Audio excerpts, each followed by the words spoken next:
It's your girl Timal Lises, and of course you all know you're watching me from Gentita TV channel. Guys, my people, do not forget to subscribe, like, comment and share all the time.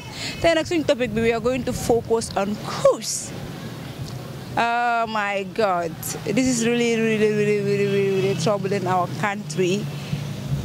Like it's very serious. So today we are going out there to ask people about why do people smoke, Kust, and where did Kust come from, and etc. So do not forget to subscribe, like, comment and share all the time. Stay tuned. So sa own halat yo, lu tanga fa ne boy si ñu dé tu Kust wala youth si ñu dé tu Kust. Sa own halat. Ya amane. Assalamu alaikum. Wa alaikum. Kust mom xam na ne wala Kust waaye tu si boba mo baaxul.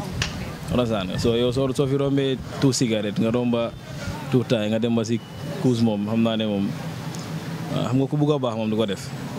Waaw ku bëgg baax nit ki mom yàlla mom ñaari yoon la tek. Yoon bu baax ak bu bon. Waaw yaay seen na boy tànn.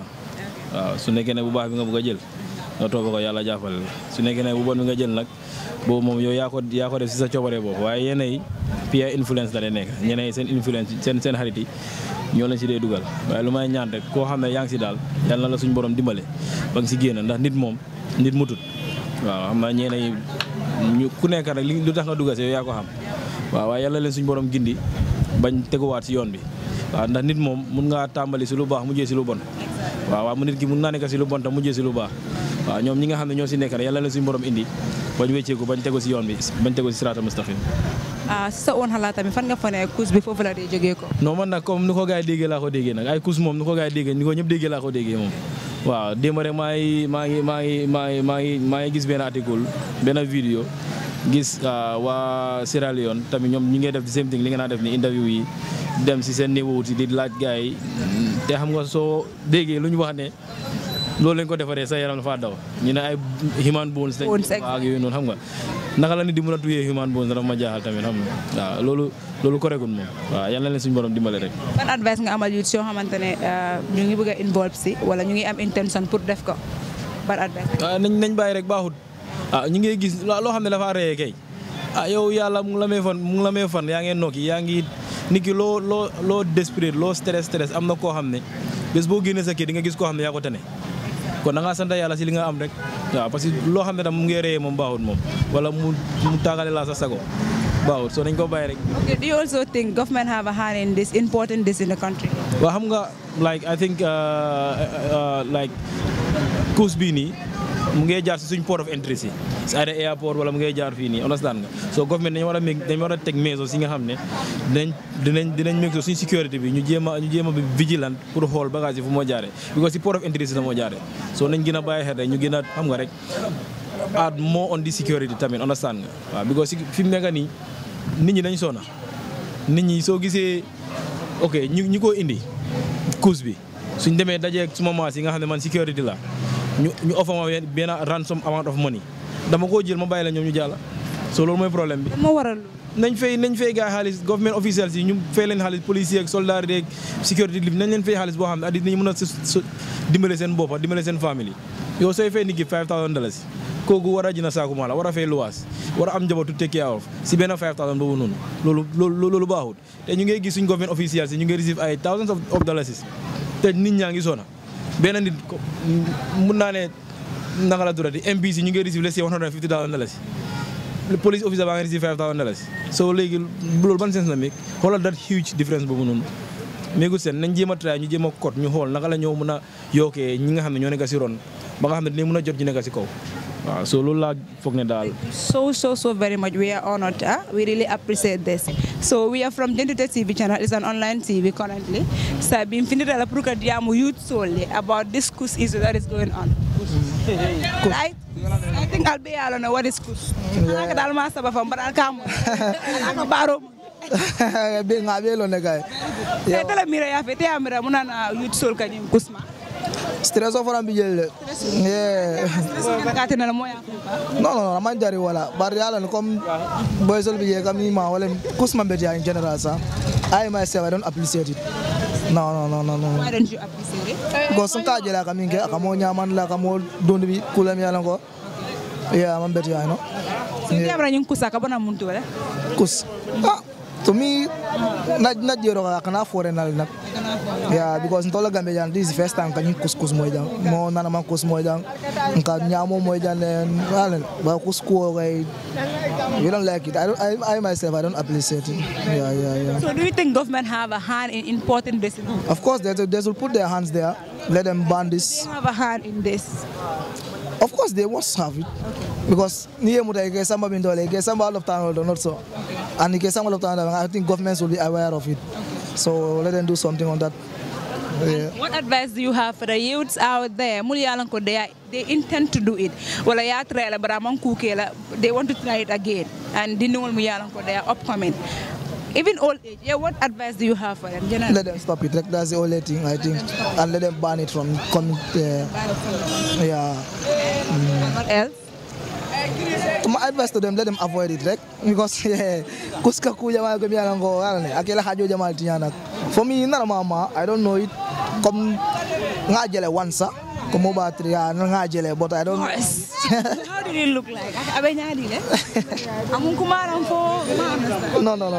Minga to all balon Abenyari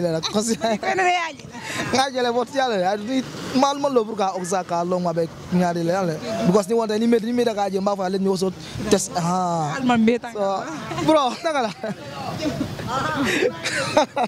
okay. Yeah. Anyways, Baraka back. It's over. Dom Ibu, but so Ibex. Okay. How to call it? Let them improve the the security and let them help the youths. Because ni makorosi are youths over they will avoid this. Because right now mulbe al Kenyan. So mojaba avoid can. But let government also help youths. Let them employ them. Let them Yeah. Anyways, Baraka Bake, thanks for having you. But the guy is même phone that funding girl.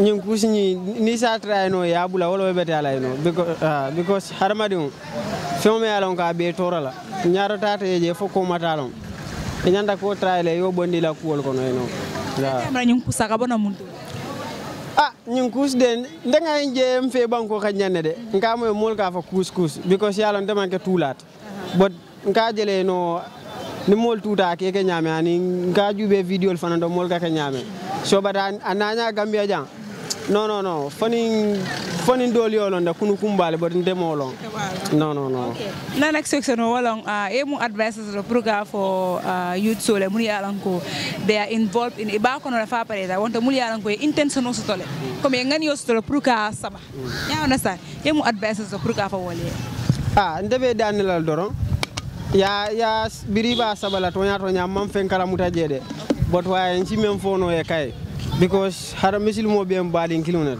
so bandes mem fono e ni sa saba ni sa tra yo bulano kay ya tra ya bulay no ya bula rek ndengolo jiyeme because femme mo am bete ya ni ama ake bondi la mo ya noto ni be honde ka jile fo 50 so na bo okay so na bo nyama enda tra la yo bulay no ite kay ngolo soro non si mem fono so but yalo diamo fana mandia so na ni men fengara rek isi hako boy ni no yeah back. Thank you so very much. Okay guys, we are back again. Strict Talk because we are talking about a very important topic. Topic it's very current in the Gambia here.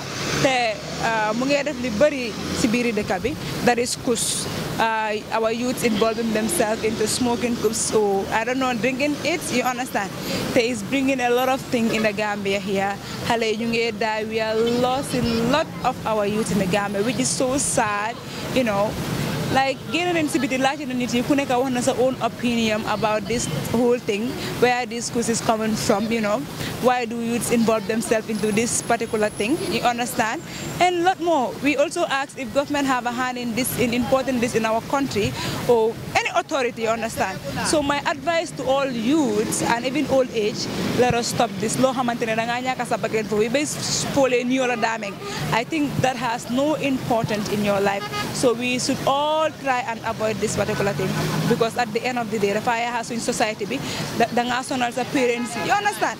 At the end, it's very useless. Something that is taking your life, and you still insist yaa ngi koo def ba léegi what use does it make so let us all try and avoid it ñoo xamante ne ñu ngi am intention pour def ko tamit we should all try and avoid this because it's indeed so sad and I think the right authorities should also act fast te dama foog ne tam this is everyone's responsibility nekkul government bi kese waaye ku nekk is your responsibility you understand ñun ñëpp dañu war a taxaw ñu fight cause bi mu jeex in any way yoo xamante ne mën nañ koo def pour cause bi mu stop si Gambia bi we all need to rise up we all need to stand firm you understand ñu xeex lii because it's something anything that has to do with life is something that is very dangerous so I think it's very necessary pour ñëpp Gambien yi yëpp jóg ñu fight cause bi mu génn suñ dëkk because a lot of our youths are dying and which is so sad in our nation so you are watching us right from Jentite TV do not forget to subscribe like comment and share all the time and I am your girl, Timalicious, as always we do it. So stay tuned and do not forget to go and follow, subscribe all the time. Ciao for now, till we meet again next week. Bye. Ciao.